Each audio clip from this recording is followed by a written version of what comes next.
और आ चुके हैं हम अपनी सेकंड वॉर की ओर। और यहाँ आप हमारे वॉर सिनेरियो को देख सकते हैं और यहाँ आप देख सकते हैं कि हमारा पहला अटैक होने वाला TH-15 के ऊपर, जो कि मैं एग्जीक्यूट करूंगा अपनी सैम्पियो गेमिंग वाली आईडी से। जो कि दिक्कत की बात है जरूर, लेकिन ज्यादा दिक्कत नहीं होगी हमारे रॉयल चैंप को, क्योंकि कोई भी डिफेंस इतना घातक नहीं नजर आ रहा है कि TH-18 को हल्के में बिल्कुल भी मत लेना, क्योंकि इसने भी खाट खड़ी कर दी थी हमारी। और यहाँ हमारे डिफेंस भी बहुत बेहतरीन नजर आ जरूर रहा है।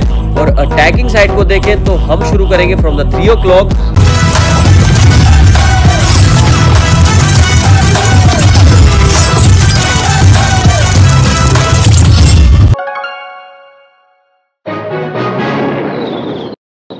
तो दोस्तों क्या होप कि सब बढ़िया होंगे। मैं आपका दोस्त प्रणव फिर आ गया हूं एक नई वीडियो के साथ। और जैसे कि मैंने आपको पिछली वीडियो में बताया था कि हमारी CWL का सत्र यहां से शुरू हो चुका है और आ चुके हैं हम अपनी सेकंड वॉर की ओर। और यहां आप हमारे वॉर सिनेरियो को देख सकते हैं कि हमने कर लिए हैं 9 अटैक्स। अभी 3 अटैक्स मेरे पड़े हुए हैं और आप ओपोनेंट्स को देख सकते हैं कि इस बार भी थोड़े लो जरूर आए हैं, लेकिन पिछली वॉर जितने लो तो बिल्कुल भी नहीं आए हैं इस बार। तो यहां हमें थोड़ा अटेंटिव होना पड़ेगा और करने पड़ेंगे लगातार अटैक्स। चलो चलते हैं दोस्तों अपने पहले ओपोनेंट की ओर और देखते हैं कि क्या होने वाला है। आइए देखते हैं बैठ से मजा और यहाँ आप देख सकते हैं कि हमारा पहला अटैक होने वाला TH-15 के ऊपर, जो कि मैं एग्जीक्यूट करूंगा अपनी सैम्पियो गेमिंग वाली आईडी से। इस बार चुना है हमने अपना पैरेलल ओपोनेंट, तो हमें बिल्कुल भी दिक्कत होने नहीं वाली है, क्योंकि ये अटैक की एग्जीक्यूशन होगी फ्रॉम TH-16 बेस। तो दिक्कत तो होगी भी कैसे, क्योंकि हम लेकर जा रहे हैं अपने रूट राइडर्स को, और रूट राइडर्स आपको पता है कि इस जैसे बेस को बख्शने नहीं वाले हैं। क्या बात कर रहे हैं? और अगर यहां बात करें कि अटैकिंग साइड क्या होने वाली है हमारी, तो आपको दिख ही रहा होगा कि हमारा मोनलिथ जाने की अप्रोच बहुत ही आसानी से दिख रही है यहाँ पर। तो अटैक की शुरुआत होगी फ्रॉम द 6 o'clock और 9 o'clock के सेंटर से। और यहाँ आप मेरी आर्मी के कॉम्बिनेशन को देख सकते हैं, और कॉपी तो करना बिल्कुल भी मत भूलना। हमारे तेरे बाप को मत सिखा। चलो चलते हैं दोस्तों अपने पहले अटैक की ओर और देखते हैं कि क्या सिनेरियो रहने वाला है। क्योंकि शुरुआत हमारी होने वाली है अपने रॉयल चैंप के साथ, तो इनविजिबिलिटी स्पेल्स को गिराना बिल्कुल भी मत भूलना, क्योंकि सामने आ चुका है हमारे मोनोलिथ, क्योंकि करेगा बहुत ज्यादा डैमेज हमारे रॉयल चैंप को। और यहाँ हमने लूप होल को यूज किया जरूर है, क्योंकि आप देख पा रहे हैं कि सामने ही हमारे आ चुका है सीधा मोनोलिथ। तो हमारा पहला टारगेट तो आसानी से क्लियर हो जाएगा, और कोशिश हमारी यही रहने वाली है कि टारगेट को लेकर जाए अपने ईगल आर्टिलरी की ओर तक भी, क्योंकि आसपास का डैमेज तो आसानी से क्लियर हो जाएगा। और क्लैन कैसल के ट्रूप्स यहाँ बाहर आ चुके हैं, तो डिस्ट्रैक्शन भी प्लस हो जाएगी, क्योंकि हमारा रॉयल चैंप डिफेंस को उड़ाता है, लेकिन साथ ही उड़ाता है ओपोनेंट के क्लैन कैसल के ट्रूप्स को भी, जो कि फ्रीज जरूर करेंगे हमारे रॉयल चैंप को, और हो भी जाएगा हमारा रॉयल चैंप, जैसे कि आप देख सकते हैं। लेकिन अब कर भी क्या सकते हैं, करना होगा थोड़ा इंतजार, क्योंकि लगातार डिस्ट्रॉय होते रहेंगे आइस गोलैम्स और होता रहेगा हमारा रॉयल चैंप फ्रीज, और वो भी लगातार। जैसे कि आप देख पा रहे हैं कि ईगल आर्टिलरी को छोड़ के हमारा रॉयल चैंप पहुंच गया था आइस गोलैम के ऊपर। डिस्ट्रॉय तो कर दिया है, लेकिन हो चुका था फ्रीज। तो यहाँ शुरू करते हैं अपने मेजर अटैक के साथ। तो शुरुआत कर दी हम अपने किंग एंड क्वीन से, और दूसरे एंड से रिलीज करूंगा मैं अपने इलेक्ट्रो टाइटन को, जो कि आसपास की बिल्डिंग्स को क्लियर करता रहेगा। और उसी की आड़ में हमने छोड़ देना है अपने रूट राइडर्स को, जो कि आसानी से डिफेंस को क्लियर करते रहेंगे। लेकिन यहाँ हमारी क्वीन भटक चुकी है, पहुंच चुकी है हमारी आर्मी के साथ ही, और किंग को छोड़ दिया है बिल्कुल ही अकेला। लेकिन मौके का करेंगे इंतजार, क्योंकि अभी हमारे पास पड़ा हुआ है रॉयल चैंप विद भाले वाली एबिलिटी। तो दिक्कत तो हमारे किंग को होने नहीं वाली, लेकिन यहाँ सारी बल्करीज को मैंने रिलीज कर दिया है, जो कि जाएंगी सारे ट्रूप्स के साथ बेस के अंदर। और हमारे ट्रूप्स घुस चुके हैं बेस के अंदर, तो डिस्ट्रक्शन तो होने वाली है।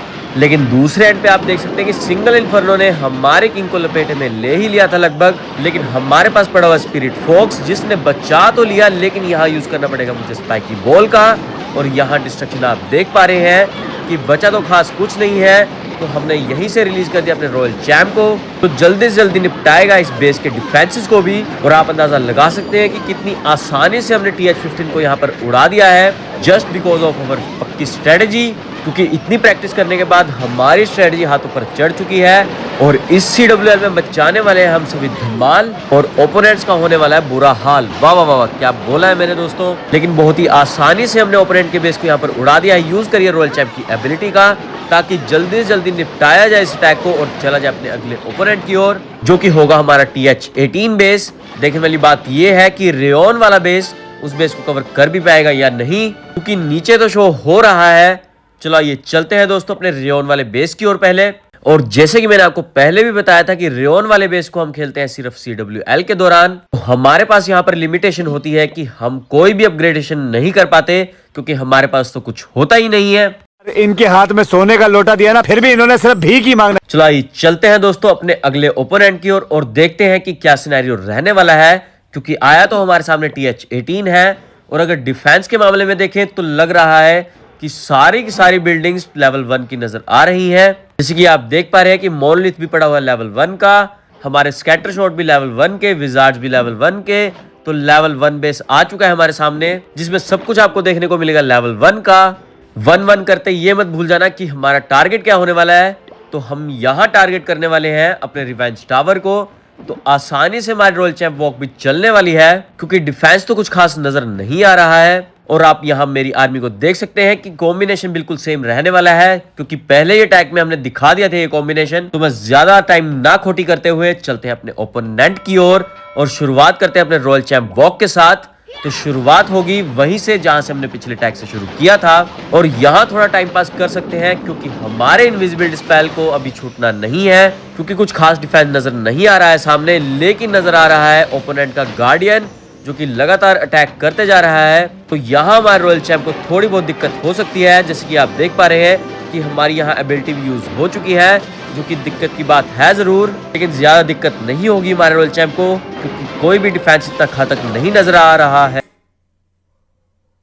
तो यहाँ तो हमारा रॉयल चैंप डाउन हो चुका है, लेकिन एबिलिटी भी अभी बाकी है जो कि जल्द ही खत्म हो भी जाएगी। तो जल्दी से रिलीज करना पड़ेगा अपने बचे हुए ट्रूप्स को, क्योंकि डिफेंस हमारे ऊपर भारी पड़ चुका है, जो कि हमारे रॉयल चैंप को पूरा ही निगल चुका है। लेकिन हमारे पास पड़ी हुई है अभी रिवाइव स्पेल की एबिलिटी, तो अभी हमारे पास ऑप्शन पड़ा हुआ है कि हम जिंदा कर सके अपने रॉयल चैंप को, वो भी दोबारा से।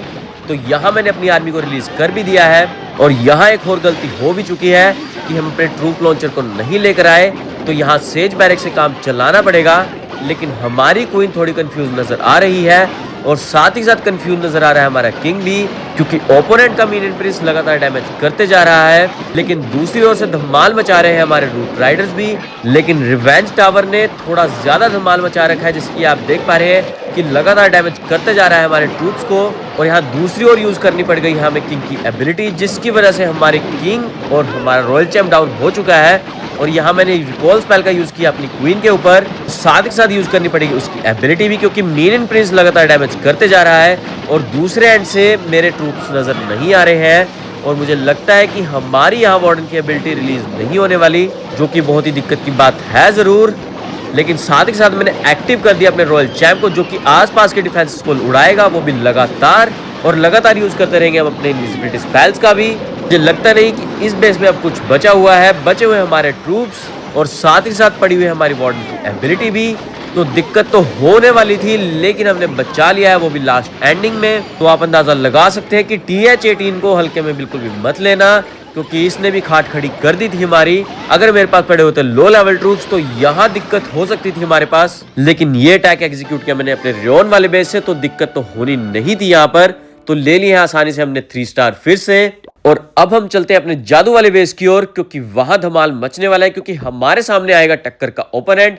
क्योंकि मैं अटैक करने वाला हूं रेओन वाले बेस के सामने वाले बेस पे, लेकिन यहाँ अटैकिंग स्ट्रेटजी में थोड़ा बहुत चेंज आएगा, क्योंकि यहाँ हम यूज करने वाले अपने मीटियोर गोलैम्स को।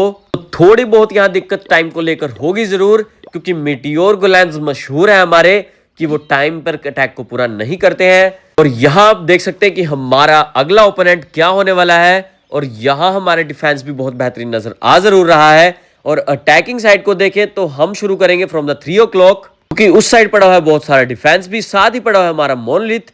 तो कवर करना है हमारे मोनलिथ को, और अगर कोशिश हो सके लेकर जाएंगे अपने टाउन हॉल को भी, लेकिन वो तो वक्त ही बताएगा।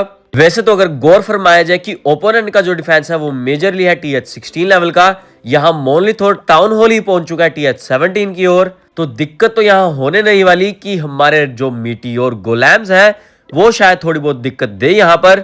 चलो आओ शुरू करते हैं अपने अटैक को विद द रॉयल चैंप। आ चुके हैं हम अपने अटैकिंग सिनेरियो की ओर। यहाँ इनविजिबिलिटी स्पेल को थोड़ा लेट ही गिराएंगे, क्योंकि सारा का सारा डिफेंस हमें डैमेज नहीं कर पाएगा अभी, चले जा पर हवाबाजी ना जाए। लेकिन पिछले अटैक को देखें तो हमें थोड़ा सिक्योर यहाँ पर रहना पड़ेगा, क्योंकि सामने पड़ा हुआ हमारा मोनलिथ और साथ ही उसके पड़ा हुआ स्कैटर शॉट भी, और टाउन हॉल का डैमेज तो आप पहचान सकते हैं कितना बेहतरीन है यहाँ पर। तो रिस्क फैक्टर को मद्देनजर रखते हुए यहाँ हमने यूज कर दिया अपने इनविजिबल स्पेल्स का भी। तो यहाँ हमारा रॉयल चैंप आसानी से पहुंच चुका है अपने मोनोलिथ के ऊपर। तो हमारा मेन टारगेट तो यहाँ पर क्लियर हो चुका है।